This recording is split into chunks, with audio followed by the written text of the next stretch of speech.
Welcome to the High Rankings podcast, brought to you by Dispensary-Growth, the preeminent SEO agency for dispensaries. Each episode will dive into the world of search engine optimization for cannabis dispensaries. We'll discuss the latest strategies and tactics to help your dispensary rank higher on search engines and attract more patients and customers. So whether you're a seasoned pro or just starting out, join us as we explore how to maximize your online presence and stay ahead of the competition in the rapidly growing cannabis industry. Hello, welcome back to another episode of the High Ranking podcast. We are on episode 71 this week, which we will be discussing internal linking, which is a fun topic. But before we jump in to the real reason we're here, we have to do our weekly catch up, find out what traumatic injuries Charlie has, and find out what's vexing me this week. I did go to Trestle this weekend. Actually, I came so close to hitting a tree, like full speed, not full speed, pretty close. Mm-hmm. So like right around 30. I have rubber grips, of course, and there was a piece of bark on my handlebar. When I got off that trail, I nicked the tree. I saw it like the last second. So yeah, buzzed up to Trestle. That was on a Sunday morning. And for context, it's like an hour and a half away. I'm in Denver, Colorado, Denver proper. It's an hour and a half just up the mountains. So yeah, I took a little trip up there, saw a couple buddies, buzzed around, couple features I've never done before. That was pretty cool on some big lines. And they're scary too. I was telling my girlfriend about this, but she's like, well, what's so scary about it? Well, one, you're going like really fast. And two, you see a jump on a trail, but you can't see the landing. But the landing is about 8 to 10 feet lower than the takeoff. It's called a step down. So you basically just float to the bottom, going almost full speed. And it's the weirdest feeling just floating in the air that long. So I'd never done that before, so I did that. That was pretty cool. My hands were like shaking afterwards. My boy's like, yeah, fuck yeah. He was all jacked. I mean, he'd done it hundreds of times, and I'd never done something like that. My hands were like shaking. So that was cool. That was a lot of fun. That'll get you wired for a couple hours too. Yeah, just trying to get most of the biking season. Hell, my shoulder still is not 100%.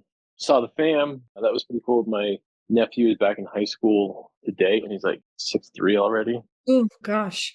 Yeah. And yeah, went out around here in Denver, saw a buddy. We got caught up local restaurant. He's working on his own magazine, which is pretty dope. Pretty cool. Seen success there. We just talked about Frenchie, Paul French. Oh, okay. Yeah, he started his own Denver magazine, which is a really cool idea. It's got really good traction too. Really, really cool. So yeah, we caught up on Friday night. I had tickets to go to the Rockies game on Saturday, and I just said, thanks, but no thanks. I think yeah. You like going to baseball games? I used to be massive baseball fan, Red Sox fan, before they won not their first world championship, but not the first one in a long time. I'd been a Red Sox fan for a long time. I think 2004, I think, was when they won the first one, right? Mm-hmm. 2004. Sounds right. Yeah. Big Papi. Something like that. Big Papi is and was always my goat. I love him. I just want to give him a hug. He looks like he would be the best hugger and that he would smell so good. So the large father I had a big, 6 foot tall cardboard cutout of him in my office, massive Red Sox fan. I was there at the trot when he got his 500th hit with my husband. It just coincided. I think that was one of the last games I went to. So yeah, big Red Sox fan, big baseball fan. Used to watch it all the time at home. And I kind of fell off a little bit, probably in the last 5 or so years. I still kind of follow it loosely, but just not like I used to. So yeah, I do have a love for baseball. Baseball, when I first moved here, obviously, I didn't know the first thing about football or baseball. And I watched football. I've been to a couple football games. The Bucks actually won a Super Bowl on my birthday years ago, back when Super Bowls were in January. Yeah. But yeah, no. And then baseball stole my heart for a long time. And then they started showing F1 over here, which they'd never done, because I grew up watching F1. When I lived at home as a young kid, F1 was my sport. And then I got older and I still watched it. I watched Schumacher, Prost, Senna before he passed away, Damon Hill, David Coulthard, Eddie Irvine, all of those guys. Juan Pablo Montoya was my favorite for a long time. And so I watched that rugby. I got into rugby right before I left. And then I moved over here and nobody was showing it. So I kind of fell off the map for a long time with that. And then, yeah, got back into it. Rugby's too savage. Rugby's Rugby nuts. is what I'm going to upset a lot of people here. But rugby is what people think the NFL is. So I'm near or basically in Cherry Creek Yeah. in Denver. And there's a small, I don't know, it's not a city. I don't know what you call this area called Glendale. And there's a professional rugby team. Yeah. And those are some big boys that I see walking in practice sometimes. They're solid. massive. They don't use protection except mouth guards. They don't stop 5 minutes for air on the side of the pitch. I've literally seen a player dislocate a shoulder, go to the sideline, pop it back in, and play again. Like, it's insane. And I will say, I do like football. Don't get me wrong. I'm not saying I'm not a football fan. I'm just saying I think actually there's an episode of the podcast that the Kelsey brothers do. Mm-hmm. What's that podcast called? I can't remember. I know what you're talking about. So they're very funny. I've watched so many episodes. I think they're very funny and they're really like educational. But Jason on his team has an Australian player. Well, actually, I think he was born in New Zealand and then moved to Australia. But anyway, and that plays on his team. And I believe that he started out life being a rugby player because Australia and New Zealand have some of the best rugby players in the world. But anyway, they have this really great episode, New Heights, that's it, where he's on there and they talk about the differences between rugby and football, and they compare the hits that a rugby player takes and a football player takes. And they do it in a really in a way that makes sense, where they're not dogging one or the other, but they're just like, well, in football, it's like getting hit like this. And in rugby, it's like getting hit like this. And yeah, they do a really good episode on it. But yeah, rugby, those players are beasts, man. Like, their fingers are all mangled. Their ears are all jacked. Yeah. Yeah. That's pretty wild stuff. What were we talking about? Oh yeah, my weekend. Let's see. I think that was about it. I'm really trying to get up to bike as much as I can. I like to hit more trails. But it was telling me about not like pirate trails, but like lesser known trails are pretty aggressive in the mountains, like near like Boulder or Fort Collins. Yeah. So I like to buzz around on those. And I think that was about it. I'll probably go up there this weekend again too.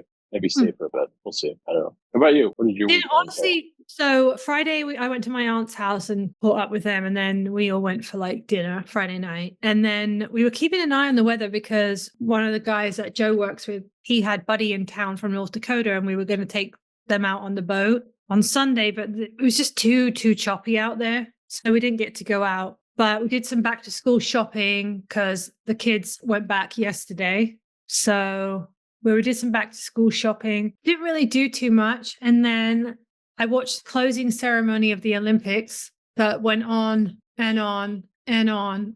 But the Olympics almost made me like people again. Mm-hmm. I think there were some really, really great moments in the Olympics. And yeah, I think there were some not so great moments, like the Australian breakdancing lady. Not sure what that was about. Or the swimmers getting sick from the biohazards in the Seine. But yeah, I think the Olympics is a really remarkable thing. And it really did make me think that I could like people all over again. So I watched that. Tom Cruise came out of nowhere. That was interesting. Did you see Steph Curry drain those threes? I did not, but I did hear about it. Bad man. That was fucking nasty. He drained that last one. Oh my God.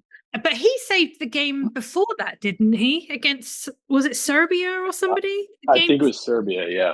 Yeah, he's a bad dude.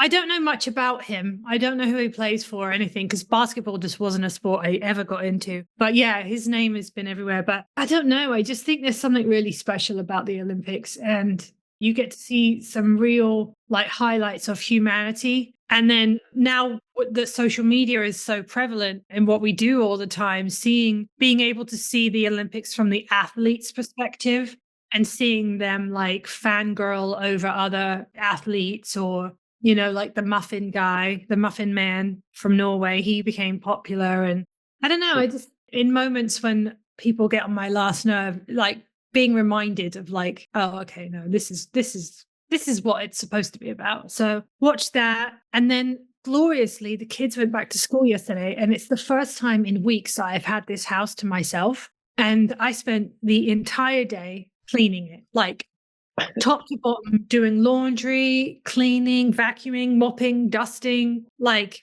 cleaned out. Like my husband apparently, because he does all the cooking, forgets that the microwave gets dirty, and like, oh, I just hours, literal hours. And it was amazing. Is it therapeutic? Yeah. I don't know. I'm sure people will be like, oh, that's a symptom of blah, blah, mental illness. I don't know. But I just feel so much better when my house is clean. I feel like when everything is where it should be, I just feel more peaceful. But it's also the act of cleaning that I find therapeutic, because I'll throw music on or a podcast on, and it's like the physical act of doing the work that I also really like. So if my house isn't clean, or I haven't had an opportunity to clean, I just don't, my brain doesn't like that very much. So for me, it's definitely like a form of therapy of some kind. I don't know how to explain it, but it is.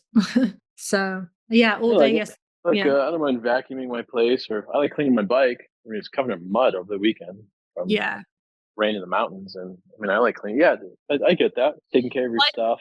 Yeah, like I knew I had a really busy day today, just working and stuff. So like I did the school run, and then I came home and I vacuumed, and I had some laundry hanging up on the dryer. So I took that and put that away, made my bed. So my house is set for the day. So I have a very like a routine that I do every morning when I wake up. You know, like I empty the dishwasher, feed all the pets if the kids haven't done it, open up the window, turn my wax warmer on, like go and do my skincare and stuff. So I have like a routine that I follow. Like in the summer, that routine's interrupted because you've got other people in the house. It's like, you know, but yeah, they went back to school. And then just a few short weeks from now, our youngest will be getting her learner's permit. So makes you feel old.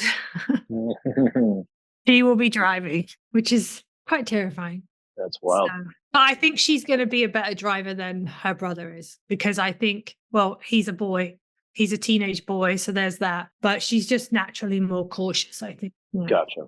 Yeah. So that's what's new. I don't really have much else to report. Oh, I washed my car. Does that count? Probably not. I washed my car. No. My car is an extension of my house, so my car is clean inside and out. There's no junk in there. Like, I don't know. I know some people, they only clean it when they go on a road trip or whatever, but I like it to get in a car that's clean and smells nice. That's the way I like mine to be clean. In fact, I don't really have anything in my car. You are a liar. No, well, like on the inside, liar. I really don't have anything on the inside of my car. Like I lay down my back. I have a 4Runner, so I lay down my back seats for my bike, or like my hockey gear, and like I don't really carry anything inside my car. Carlos, I've been in your There's car. no like trash or anything like that. Yeah, but that was like dirty as fuck. It looked like you hadn't washed it since you bought it. Okay, that's different. That's the outside. I mean the inside. That's different. I mean, and now I have a unicorn, Eleanor, so I keep her very clean. Do you wash her? Yeah, last time, maybe 2 weeks ago. Mm. Yeah, I've been covered. Yeah, that 4Runner is top shape. We'll see. Lots of attention. I was like, I'll see it in September, but I won't because you won't have it. You never come to Colorado, so. Flying. Are you renting a car? In Savannah? Yeah. I don't know. That's a good question. I just kind of know where we're staying. Oh. And then you're coming up, and kind of what we talked about before we hit record. And that's about it. I'll have my car, so that's only going to be for like 2 days. Oh, yeah. Just buzz up and down. That's cool. Anyway, that's coming up. I'm very excited about that trip. It's like in so yeah. That'll be a lot of fun. I'm looking forward to it. It's going to be a good time. Good time. I'm looking forward to going to eat because that restaurant looks banging. Hell yeah. So page linking, is that internal page linking? The power of internal links. Okay, so you've got page linking. So internal and external. Okay. What do you mean? Okay, you should know this like the back of your hand. Well, no, like a little refresher. I mean, yeah, like it's one of the most important things in SEO. Site structure, architecture, scalability. Of course, I'm just formulating some notes. How would you define? Because you're better at like a high level SEO stuff, like relating SEO. Pardon me. How would you define internal and external links on a page? So internal linking is when you link one page on your website to another page on your website. And typically that takes the form of the text on the page will either be highlighted, it will be bold, it will be underlined, it will be a different color to make sure that the reader knows to click on it. And then when you click on that link, it will take you to a corresponding page on your website. It has to make sense, right? So let's say you have a blog post, and in the blog post, you're talking about various medical conditions that may be helped by a marijuana product, right? So in this, you're talking about migraines in this blog post, and you might underline the word migraine in your text. And when you click on that text, it would then take you to your qualifying conditions page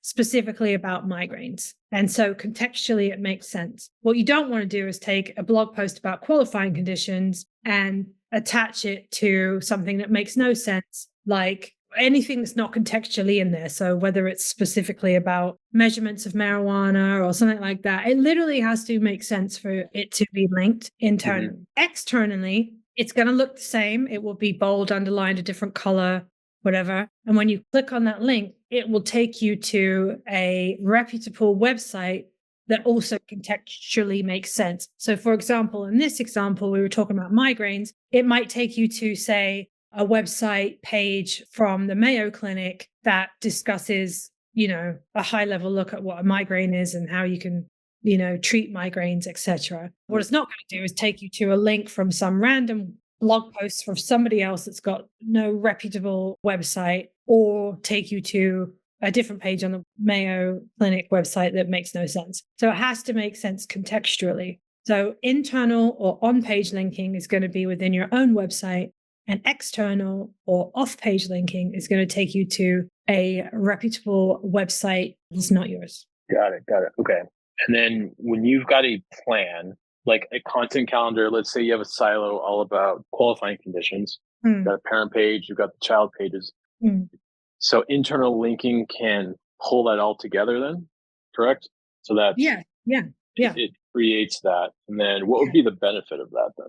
Well, you add also, I do want to say this, you wouldn't just have like one link, right?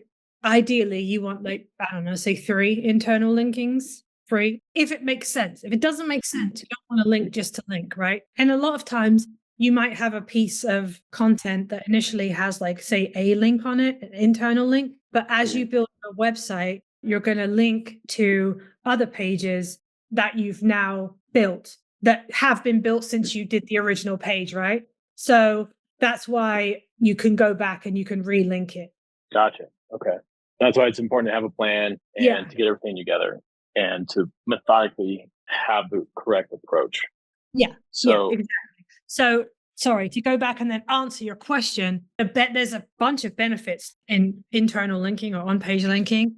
One, obviously, is going to be for your users, right? So your internal links actually improves the user experience because it's going to help people obviously be guided through your website, but it's also going to teach your visitors that you're a resource for them and that you're a reputable resource as well. So obviously it's a better experience for your users, which we always talk about. That's like a big factor in people coming back and people buying from you, repeat customers, those kinds of things. Obviously, it's going to help you with your page authority, which obviously will then help you with your website authority. So that's another one. It's going to be easier for the search engines to crawl your pages and also index them because they're all going to be linked together. So that just helps you with your ranking. So you're going to appear higher in the search results, obviously, because your rankings increased.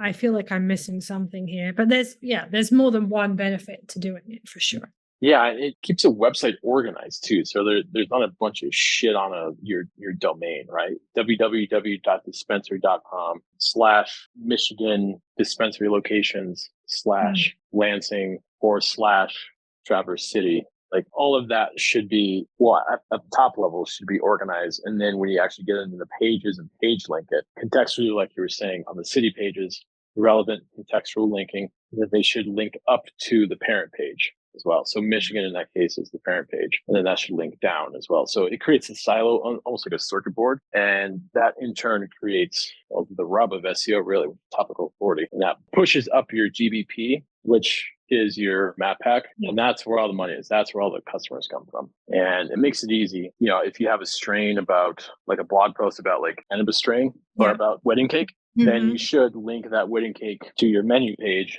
and just make it super easy for your customers to shop. So increase that user experience, make it easier for them to find what it is that they're looking for. That's really true. That's like the whole game here, is just make it as easy as possible for your users to find what it is that they're looking for. 100%. Also, I feel like we talked about this in another episode, but I don't know which one it would have been. I know we talked about that we use Lucidchart to plan out our roadmap. And whether you use Lucidchart, a piece of paper, a whiteboard, a blackboard, however you do it, I think being able to visualize the content on your website like that would be able to show you any missed linking opportunities, because sometimes you can't see the wood for the trees, and sometimes you just have so much content on your website because you've been working on it for years and you've working on your SEO for years, that sometimes it's easy to not necessarily see, oh, I could link this to this, or I could link this to this. Or maybe you've got a similar piece, but it's linked to a page from 2 years ago. You can update that information. So I do think having some kind of like, whether it's, a Lucidchart or whether it's some kind of diagram of what your website looks like is super beneficial when it comes to linking, because it allows you to see perhaps what you might not be able to see from a spreadsheet. Makes it so much easier to follow too. It's just like when you have that bird's eye view, like a wireframe, where you said Lucidchart, Miro boards, Screaming Frog has that now, which is pretty cool. Oh my gosh, it makes it so much easier too. And plus, when you use a tool like that, it makes it easier to plan for backlink acquisition too, because when you get a backlink or local citation, it goes through the entire silo. So that link equity goes through the entire silo as well, which is another benefit. So I can't think of any disadvantages. I mean, it takes time, of course, of doing properly linking your pages. It's just better to do it than not to do it. Just do the page linking. Yeah, agreed. If you don't do the page linking, why? Like, honestly, you're just a massive portion of your SEO is just missing.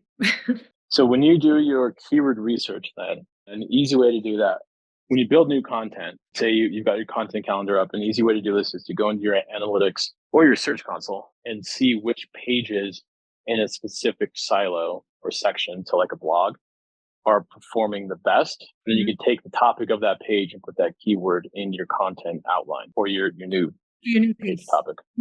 So it basically pulls up that new piece of content that you have. And as you continue to build out the website, you do that over and over and over and over again until eventually, rising tide lifts all ships.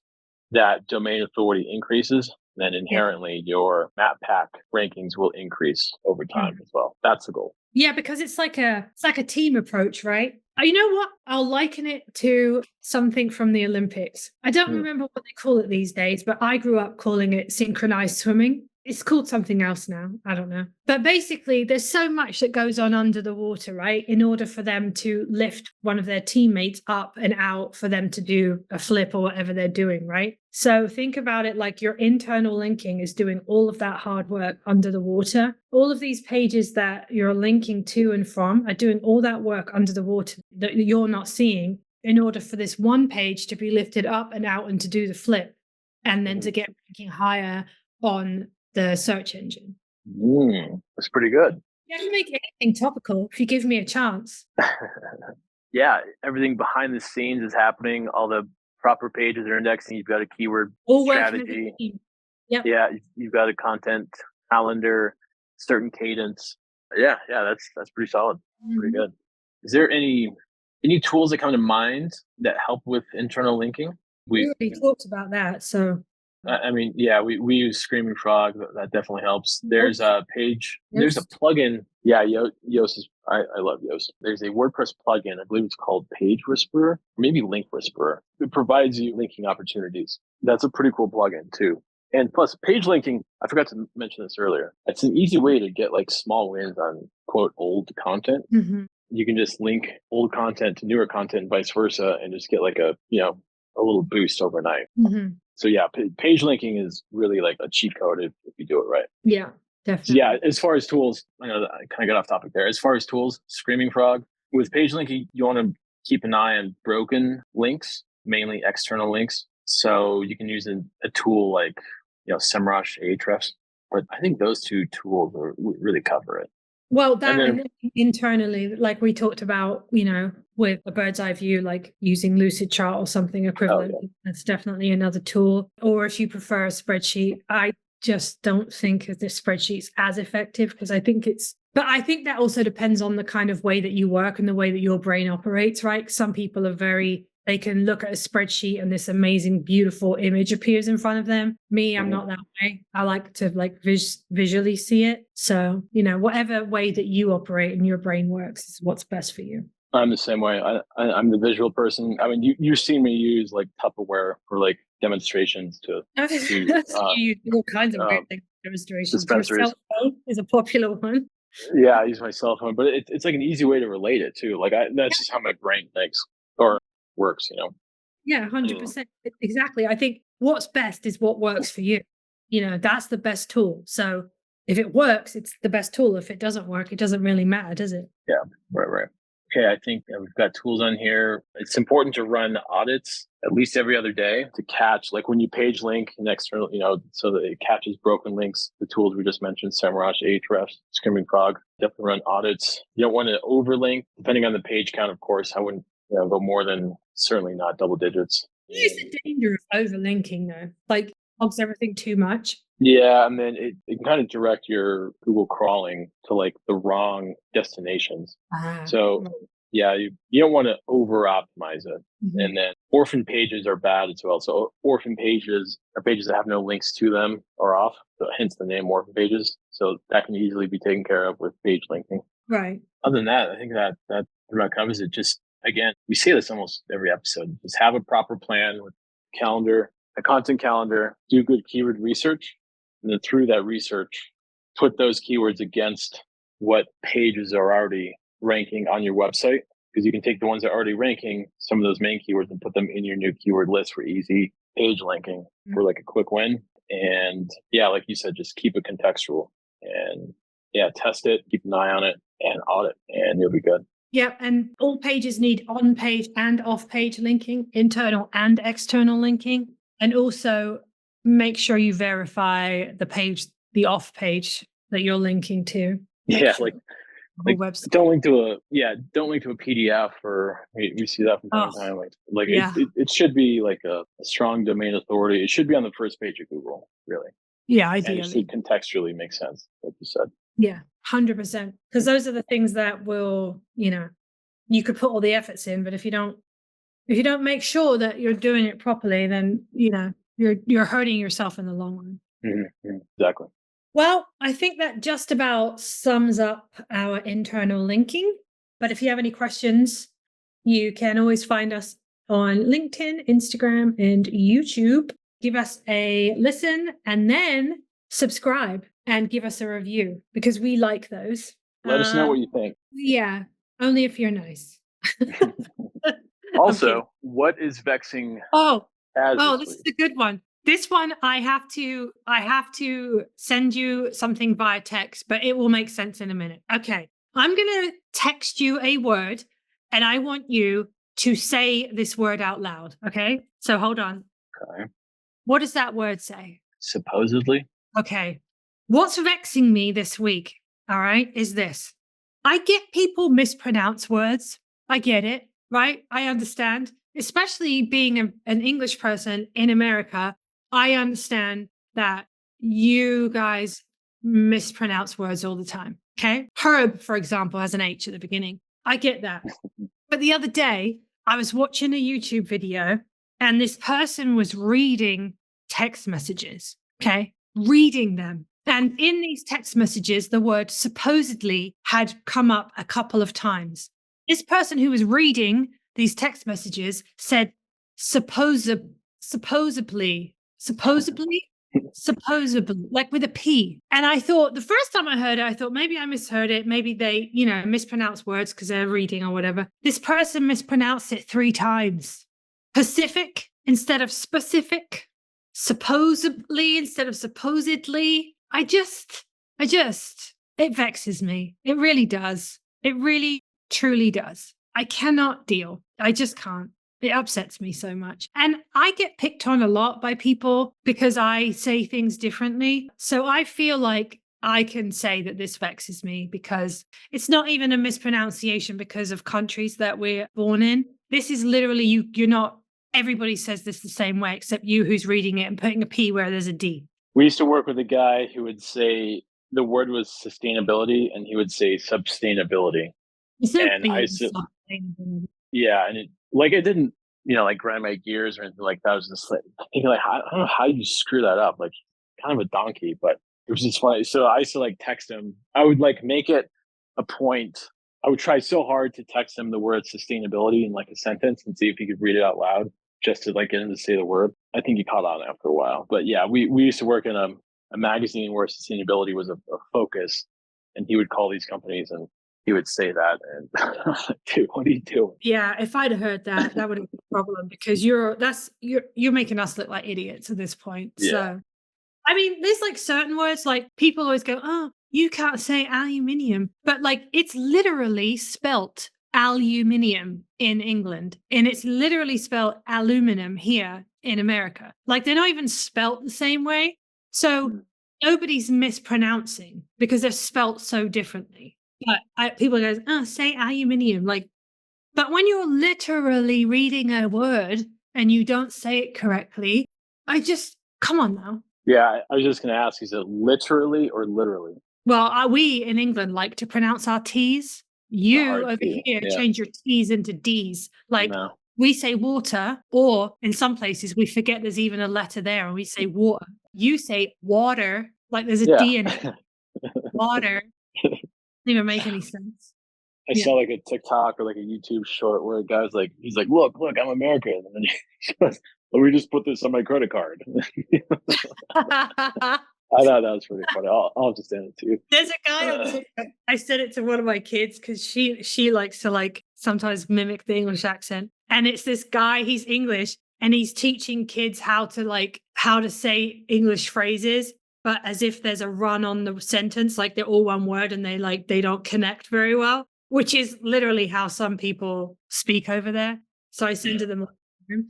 But I mean, I get it. It's all in good fun. Don't get me wrong. But when you're reading something, I don't know how, like, it would be one thing if it was a difficult word, like that you'd never heard before. So you're trying to sound it out or something like that. That happens a lot if I'm like, because I read a lot. So sometimes I'm like, oh, I found a new word, But like a word that's commonly used, like supposedly, yeah. So that's what's I can't even. Yeah. Well, all right. I never said that my vexation wasn't petty. I never said that. Let's be very clear. I'm sure I'm being judged massively, and that's okay, because I never said that these were like world problems that were vexing me. I just said things vex me. These are world issues. Yeah. Oh, they're not. All right, fair enough. Anyway, so now we can be done.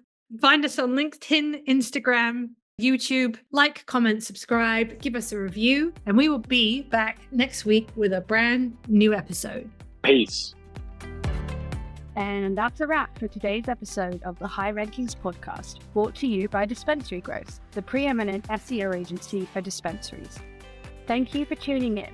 We hope you found value in the insight and the tips we shared. If you did, please hit that subscribe button. And if you're feeling super generous, we would love it if you left us a review. If there's a specific topic you'd like us to cover in a future episode, or if you have any questions, you can go ahead and find us on LinkedIn or YouTube. We'll see you next time.